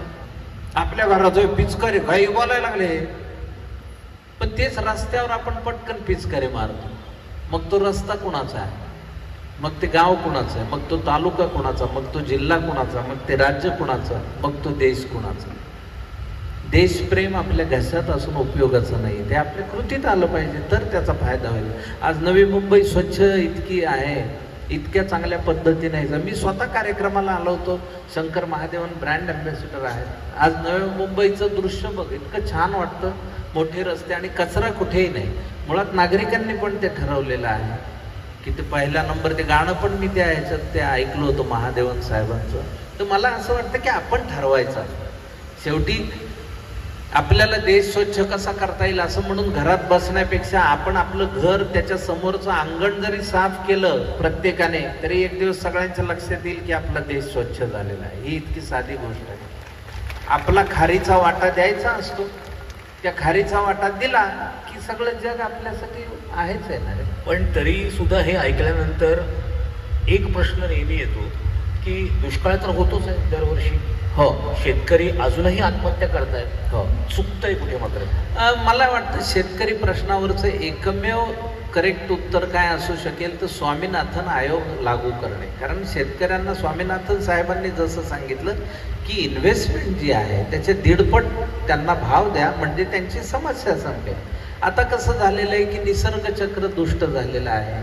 आता अवकाळी पाऊस पडतो, हातातोंडाशी आलेलं पीक आडवं होतं, तेव्हा त्याचा पंचनामा होतो. मग त्यांनी 50,000 रुपये घातलेले आहेत, ते त्याला कुठूनच मिळत नाहीत ना परत. मग त्याने काय करायचं त्या? मग पुन्हा नव्याने कर्ज घेऊन, आता तू काल परवा रत्नागिरीची बातमी वाचली असेल, मायक्रो फायनान्सच्या विरोधात खूप महिलांनी एक मेळावा घेतला. कारण त्या कर्जाच्या ह्याच्यातनं त्याची सुटका होणं, याला एकमेव उपाय म्हणजे स्वामीनाथन आयोग. 1.5 त्यांना द्या भाव, म्हणजे त्यांनी 1 रुपया जर घातला असेल तर 1.5 रुपये मिळायला पाहिजे. आता साधा मुद्दा आहे बघ, पहिला वेतन आयोग लागू झाला त्यावेळी कुणाचा तरी पगार हा 50-75 रुपये होता. त्यावेळी कपाशीचा भाव 500 रुपये क्विंटल होता आणि सोनं 400 रुपये तोळा होतं. जी माणसं इथं ज्येष्ठ बसलेली आहेत त्यांना माहीत असेल, तेव्हा एका तोळ्यामध्ये 11.5 ग्रॅम सोनं यायचं. आज बघ 2025 आहे, सोन्याचा भाव 80,000च्या घरात आहे. एखाद्याचा पगार हा 75,000 लाखभराच्या घरात गेलाय आणि कापूस 4,000 आहे रे अजून. तर आपण माणूस म्हणून तर विचार करू शकतो याचा की अरे हा ही किती विषम गोष्ट आहे ना, साधा मुद्दा आहे. तर म्हणून त्यांना ते स्वामीनाथन आयोग सर्वस्वाने जर लागू केला तर या समस्येवर एक चांगलं उत्तर सापडेल असं मला वैयक्तिकरित्या वाटतं. हे माझं वैयक्तिक मत आहे. तुझं वैयक्तिक मत आहे, पण तू सामाजिक भान असलेला माणूस आहेस, समोर जे घडतंय त्याच्यावरती व्यक्त होणारा माणूस आहेस. म्हणजे संजीव नाईक साहेब आता इथे बसलेत म्हणून नाही, पण राजकारण ह्या विषयावरती मराठी नट फार कमी बोलताना दिसतो. हो. किंवा व्यक्त होताना दिसत नाही. अभिव्यक्ती स्वातंत्र्यावरती खूप बोललं जातं. आधी लागू असतील, निळू फुले असतील, दादा कोंडके असतील, हे भाष्य तरी करायचं आहे.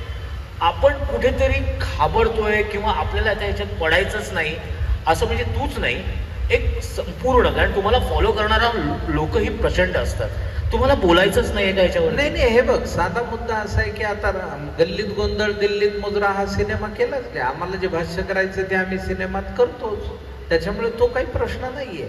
फक्त वादग्रस्त विषयांवर का बोलायचं हा मूळ मुद्दा आहे. कारण काय झालं, एक तर सोशल मीडिया हे दुधारी शस्त्र आहे असं माझं मत आहे. त्याचा उपयोग चांगल्या पद्धतीनं केला तर त्याचा चांगला उपयोग होईल. तुम्ही सोशल मीडिया, अलीकडे काय झालं, एक व्हॉट्सअप युनिव्हर्सिटी तयार झालेली. पूर्वी आपण आरोग्याचे सगळे आपल्या घरगुती आजीचे बटवे होते ना रे घराघरात.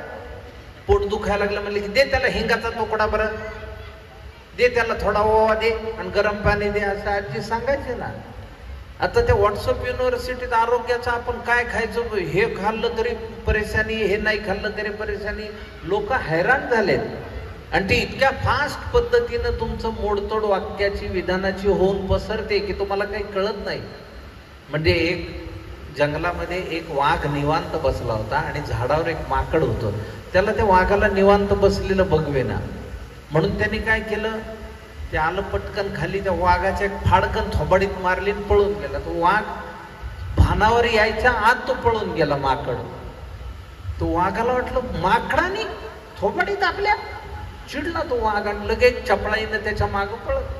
हा झाडावरनं उड्या मारत बिरत पळत पळत पळत जंगलात त्याला एक छोटीशी अशी घर वाजा हे दिसलं, त्यात ते माकड घुसलं. तर त्याला खुंटीवर लटकवलेला एक असं झब्बा दिसला, जॅकेट दिसलं, टोपी दिसली. त्याने पटापटा त्या अंगावर चढवलं, चष्मा लावला, टेबलावर बघितलं तर एक मोबाईल होता. तो बसला तो मोबाईल बघत. तो थोड्या वेळाने वाघ आला पळत आणि त्याने बघितलं एक आजोबा वाघ काहीतरी मोबाईलवर बघतायत. आजोबा, तुम्ही एखादं माकडीतनं पळून जाताना पाहिलं का?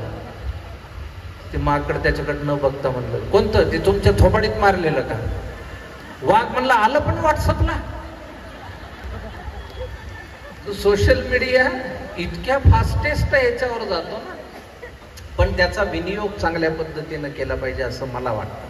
म्हणजे बघ, मी नेहमी असं म्हणतो की बघ, दररोजचे जे मेसेजेस असतात, आयुष्य सुंदर आहे, समुद्र, सकाळी झाली मोबाईल उघडला की आपल्याला वाटतं जगातला सगळ्यात बेकार प्राणी आपण आहेत. एवढे सुविचार आपल्याला लोक पाठवत असतात. आपण काय पाप केलेलं असतं मला सांग बघू. आयुष्य समुद्र आहे तर बुडा, मग तुम्ही आम्हाला कशाला पाठवता ते. पण त्याच्याऐवजी जर आपण ग्रुप केला, एकमेकांशी बोलू लागलो, मी नेहमी असं म्हणतो की ग्रामीण भागामध्ये तर ह्याचा जास्त उपयोग होईल की एका गावाने आपला गाव हाच देश आहे असं समजून सोशल मीडियाचा वापर करून सगळ्या गावच्या समस्या सोडवता येऊ शकतात. तशाच कुठल्याही जिल्ह्याच्याही सोडवता येऊ शकतात आणि कुठल्या एरियाच्याही सोडवता येऊ शकतात. पण त्याचा सकारात्मक वापर करणं ही फार महत्त्वाची गोष्ट आहे. त्यामुळे मला असं वाटतं की सोशल मीडिया हा दुधारी शस्त्रासारखा आहे. तो त्याचा जेवढा चांगला वापर कराल तेवढा तो फायद्याचा आहे. पण कधी कधी तुला या गोष्टीचं वाईट पण वाटतं का, की म्हणजे समजा आपल्या गावाला कोणीतरी काहीतरी बोलतंय, आपल्या घरावरती कोणीतरी काहीतरी बोलतंय. आता तर 2 महिन्यापासून बीडला बिहार सुद्धा म्हणायला लागले, तेव्हा तुला एक वाईट वाटतं की अरे काय चाललंय, एवढं बीड, खरंच एवढं बीड वाईट आहे? हे बघ, मी आता बीड सोडलं 1988 साली. याला किती वर्ष झाली? 25-30. हा, आता तू पत्रकार आहेस म्हणून विनाकारण मला काहीतरी वादग्रस्त विचारून त्याच्यावर भाष्य कर असं म्हणशील तर मी ते करणार नाही. कारण आता 88 साल आणि आज आहे 2025, यामध्ये मी बीडमध्ये राहत नाही, त्यामुळे मला माहिती नाही तिथली काय परिस्थिती आहे. जणू काही दररोज आपण तिथे अभ्यासच करतो अशा पद्धतीचं नाही. मी माझा व्यवसाय, माझं हे सगळं वेगळं करतो. मला असं वैयक्तिकरित्या वाटतं की कुठल्याही समस्येवर तुम्ही पत्रकारांनी मांडलं पाहिजे. उलट तुमचं काय झालेलं आहे, तुम्ही माणसं भेटले की तुम्हाला काय वाटतं, तुम्हाला काय वाटतं, तुम्हाला काय वाटतं हे महत्त्वाचं नाही आहे का, आम्हाला काय वाटतं तेच महत्त्वाचं आहे का? आणि तुम्ही फक्त हेडलाईनसाठी आणि तुमचा TRP वाढवण्यासाठी तुम्ही काम करणार असाल तर त्या चौथ्या स्तंभाचा उपयोग तरी काय असतो मला सांग बघू. तुम्ही व्यक्त व्हायला पाहिजे. चौथा स्तंभ तुम्ही आहात. तुमचं जे मत आहे, तुझं जे मत आहे तेच माझं असणार आहे. माझं काय वेगळं मत असणार आहे? जी गोष्ट चांगली आहे त्याला मी चांगलंच म्हणणार आहे, जी गोष्ट वाईट आहे त्याला मी वाईटच म्हणणार आहे, त्याला मी सपोर्ट कसा करेन? तर हे आपल्या सर्व समावेशकत्वामध्ये आहे. त्यामुळे माझं जे मत आहे ते मी अलीकडच्या काळात सगळं वाचतो, बारकाईने अभ्यासतो, लोकांची मतांतर ऐकतो, पण त्यामध्ये आपल्याला किती अडकवून घ्यायचं हा सर्वस्वी आपला प्रश्न आहे. शेवटी काय, तुम्ही एक सकारात्मक काम करता आहात, त्याच्यासाठी तुम्ही ठरवलंय ना की आपण बोलायचं नाही, आपण काम करत राहायचं. तर 10 वर्ष अव्याहतपणे आम्ही करतोय की नाही काम, आणि ते आम्ही नकळतपणे कुठल्याही काय म्हणूया अपेक्षेशिवाय करतो आहे, कारण आपण समाजाचं देणं लागतो, एवढ्या साध्या भावनेतनं करतो आहोत.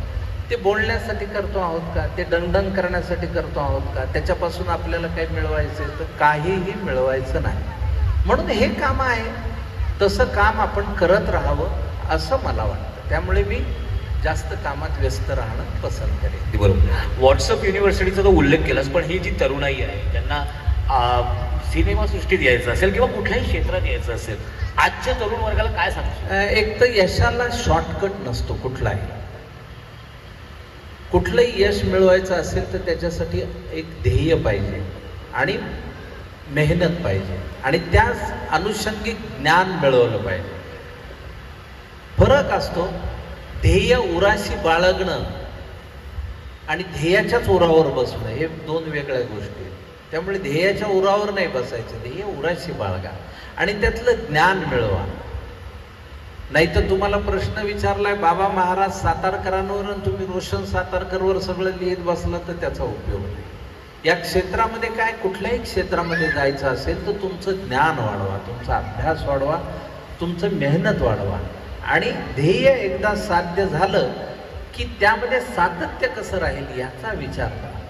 तरुण पिढीला एवढंच सांगणं आहे, कारण अलीकडे जंक फूड जनरेशन सारखं झालंय, रियालिटी शो झाले. मग त्या लहान लहान मुलांना मध्ये ते एक जण म्हणला माझ्या मुलीला चान्स द्याल का? मी म्हणलं बरं, काय करते ती? 6 महिन्याची. म्हणलं याच्यावर काय बोलायचं आपण? मुलांना शिकू द्या, त्यांच्या पद्धतीनं मोठं होऊ द्या, त्यांना स्वतःचं करिअर स्वतः ठरवू द्या. तुम्ही अपेक्षांचं ओझं त्यांच्यावर लादू नका, एवढंच आईबाप म्हणून करा. आणि अत्यंत गाफील राहून पोरं रस्त्यावर सोडले तर मोबाईलवर आपण बघतो ना ते आता अलीकडे, तशा पद्धतीनं वागू नका. आपण ती जबाबदारी स्वीकारली तर त्यांना मोठं करण्याची, शेवटी काय परमेश्वर बघणारा असतो ना. तुम्ही काही त्या बागेचे मालक नसता, तुम्ही माळीच असता ना तिथे काम करणारे. तुम्ही व्यवस्थित त्या बागेची निगा राखा, बाकीची व्यवस्था तो बघत असतो ना निसर्ग. त्यामुळे निसर्ग क्रमानुसार गोष्टी होत राहत असतात आणि प्रत्येकाचं नशीब लिहिलेलं असतं. तो जितकी मेहनत घेईल तेवढं यश त्याला फार स्वाभाविकरित्या मिळतं.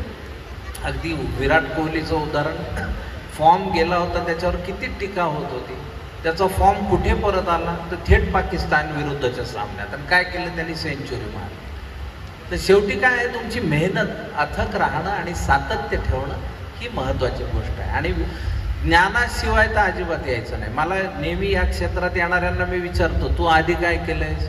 नाही मी काय नाही, मी शाळेत नाटक केलं होतं. त्याच्या बळावर नको येऊस. मी विचारतो तुला हा पंखा बंद झाला तर चालू करता येईल का? तो म्हणतो नाही. का? कारण मला माहिती नाही. म्हणजेच तू त्यातलं शिकलेला नाही. अभिनय किंवा दिग्दर्शन किंवा कुठलंही क्षेत्र किंवा नृत्य हे खूप मेहनत केल्याशिवाय तुम्हाला येणार नाही. त्यामुळे त्यासाठी मग मेहनत घ्या. सामाजिक कार्य 10 वर्षापासून तुझं अव्याहतपणे सुरू आहे, नाम फाउंडेशन, इतर काही गोष्टीमुळे. अभिनय क्षेत्र इतके वर्षाचं आहे. राजकारणांचा लक्ष असतं तुझ्याकडे की तुम्ही राजकारणात या? कधी ऑफर आल्या?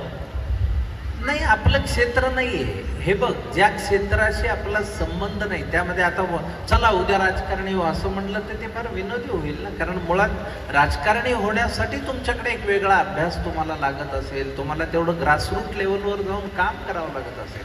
आज आपण सहजतेनं जरी राजकारण्यांविषयी बोलत असलो तरी आता ह्या नाईक साहेबांना किती हिंडावं लागत असेल, किती समस्या असतील, किती लोक त्यांना भेटत असतील, काय काय सांगत असतील, किती जणांची कामे तिथे प्रकट झालात तर मग तुम्हाला यशस्वी राजकारणी होता येईल. आपला तो प्रांत विचारणं होते का?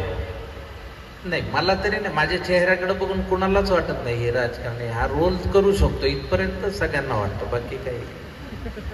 पण शेवटी मला विचारायचं की आता इतक्या वर्षानंतर, आता कसं तू म्हणालास की मला मानवत बर्डस मधल्या खलनायक माझा लोकांनी आत्ता बघायला गेला, कारण आत्तापर्यंत विनोदी नट म्हणून. पण मग आता काय करावं असं वाटतं? काय म्हणजे दिग्दर्शन म्हणून तू एकच सिनेमा केलास, टॅम्पिस नावाचा. उत्तम सिनेमा होता, ती तुझा स्वतः तुझीच कहाणी होती, थोडीफार तुला जवळ पोचणारी होती. त्याच्यानंतर तू दिग्दर्शन नाही केलंस. मी काळोखाच्या पारंब्या नावाची एक फिल्म दिग्दर्शित केली अजून, ज्याला पुणे आंतरराष्ट्रीय चित्रपट महोत्सव आणि ब्रुकलिनला अमेरिकेमध्ये आंतरराष्ट्रीय महोत्सवात सर्वोत्कृष्ट सिनेमॅटोग्राफीचे 2 अवॉर्ड्स मिळाले. तर त्यामुळे त्याला देशी आणि आंतरराष्ट्रीय यश पण मिळालं. पण मला असं थांबून करावं असं वाटतं. खूप आपण प्रयोग करत बसू नये. आणि दुसरं कसं असतं बघ, की आपलं एका विशिष्ट वेळी वय होत असताना, म्हणजे साहिरच्या भाषेमध्ये सांगायचं झालं तर, कल और आएंगे नगमों की खिलती कलियां चुनने वाले, मुझसे बेहतर कहने वाले, तुमसे बेहतर सुनने वाले. आपण सगळे एका पलचा किस्सा असतो ना. त्यामुळे आपल्या नंतरच्या पिढीसाठी आपण वाव देणं आणि त्यांचं कौतुक करणं ही मला जास्त महत्त्वाची गोष्ट वाटते. आणि अलीकडच्या काळात मराठीमध्ये अत्यंत प्रतिभावंत तरुण मुलं काम करताना दिसत आहेत. मला त्या सगळ्यांचा मनापासून अभिमान वाटतो आणि त्यांचं अभिनंदन करावं असं वाटतं. पण ही तुम्ही जी तुमच्या आधीची एक पिढी होती, तुमच्या नंतरची एक पिढी आहे, आताची एक वेगळी पिढी आहे, विनोद योग्यरित्या सुरू आहे ही खात्री आहे? मला असं वाटतं की त्याचा खूप हे नको. विनोद ही कशी गोष्ट आहे बघ, या कोविडच्या कालखंडाने आपल्याला शिकवलं की ॲलोपॅथी, होमिओपॅथी, आयुर्वेदिक ह्याच्यानंतर विनोद हे पण एक औषध आहे. त्यातून बरीच माणसं बरी झाली. हास्य जत्रा बघून आम्हाला हॉस्पिटलमध्ये इतकं बरं वाटलं, अशा खूप प्रतिक्रिया त्या कलावंतांना येतात, ते शेअरही करत राहतात. तर मला असं वाटतं विनोद हा पण एक औषध आहे. म्हणजे पु ल देशपांडेंनी त्यांच्या हसवणूक नावाच्या पुस्तकाच्या प्रस्तावनेत फार छान वाक्य लिहिलंय की जन्म आणि मृत्यू या दोघांच्या चिमटीत पकडून नियतीनं आपली चालवलेली फसवणूक एकदा लक्षात आली की आपल्याशी आपुलकीनं वागणाऱ्यांना हसवण्यापलीकडे आपण काय करू शकतो. मला वाटतं ही जास्त महत्त्वाची गोष्ट आहे. आणि विनोद असावा पण तो तुंबळ नसावा. त्याला सुद्धा एक स्पेस असावी, कारण विनोद तयार व्हायला सुद्धा वेळ लागतो. तर त्यामुळे तेवढा कालखंड गेला की तो विनोद टवटवीत आणि हिरवागार वाटत राहा. दररोज जर तू नुसती जिलबीच खात बसलास तर किती दिवस खाशील? जेवणाचं ताट भरून जिलबी आली तर किती दिवस खाशील? एक दिवस खाशील, दुसऱ्या दिवशी नमस्कार करशील, तिसऱ्या दिवशी दंडवत घालशील ताटाला, पण जिलबी उचलायचं नाही. तसं विनोदाचा अतिरेकही नको. तो योग्य वेळी योग्य समयोचित आला की त्याला दादही मिळते. पण तुझी काही अशी प्रामाणिक स्वतःची एक अशी इच्छा आहे की अशा प्रकारची एखादी भूमिका करावी, अशा प्रकारचं एखादं व्यक्तिमत्व करावं, अशी आतली एक इच्छा असते का? नाही, मला मी एवढंच ठरवतो की माझ्याकडे येणारं काम मला चांगल्या पद्धतीनं करता यावं, एवढंच मी स्वतःला बघतो. मी काही विशेष स्वप्न बघणारा माणूस नाहीये. पण एखादी व्यक्तिरेखा कुठली करावीशी वाटते? नाही, असं काही नाही. माझ्याकडे आलेली व्यक्तिरेखा मी चांगली करेन याची मात्र मी नट म्हणून गॅरंटी देऊ शकतो, एवढंच आहे. ती गॅरंटी आम्हाला आहेच. तर हे होते मकरंद अनासपुरे. मला असं वाटतं की पोटभर गप्पा झालेल्या आहेत आपल्या. या गप्पांमध्ये तुझं सगळं प्रकारचं सामाजिक भान असेल, सिनेमाविषयीचं प्रेम असेल, बाकी सगळ्या गोष्टी असतील, माझ्यासारख्या पत्रकाराला कानपिचक्या देणं असेल, ह्या सगळ्या गोष्टी पुरेपूर झाल्या. तुम्ही वादग्रस्त मी वादग्रस्तासाठी ते विचारलं नव्हतं, पण ठीक आहे. असतो ना तो बऱ्याचदा माणूस आपला त्या तळ्याच्या काठावर बघत, अरे किती मस्त तळ, मागण्या उगत द्यायचं ढकलून त्याला, बस बोंबलत काय करायचं ते. असं असल्यामुळे बोललो मी ते, बाकी काही नाही. पण अशा प्रकारच्या गप्पा फार कमी होत असतात आणि सगळ्या अंगांनी ह्या गोष्टी झालेल्या आहेत, अगदी बालपणापासून ते नाम फाउंडेशन पर्यंत आणि तुझ्या आत्तापर्यंतच्या सर्व भूमिकांमुळे आम्हाला जो आनंद मिळालेला आहे, अजून पुढच्या पिढ्यांना तो आनंद तसाच मिळत राहावा आणि तुझ्या हातून त्या अनेक अशा भूमिका चांगल्या चांगल्या अजूनही आम्हाला बघायला मिळाव्यात. आणि नाम फाउंडेशनच्या द्वारे अनेक अशा कानाकोपऱ्यातल्या, महाराष्ट्रातल्याच नाही, बाहेरचे सुद्धा राज्यातल्या शेतकऱ्यांपर्यंत तुम्ही पोचले असाल किंवा पोचणार असाल. तर अशा शेतकऱ्यांना, त्यांच्या कुटुंबियांना मदत मिळावी, त्यांचं तुमच्याकडनं हे सगळं चांगलं काम व्हावं आणि तुझं अशीच कारकीर्द घडावी, हीच माझ्याकडनं तुला शुभेच्छा.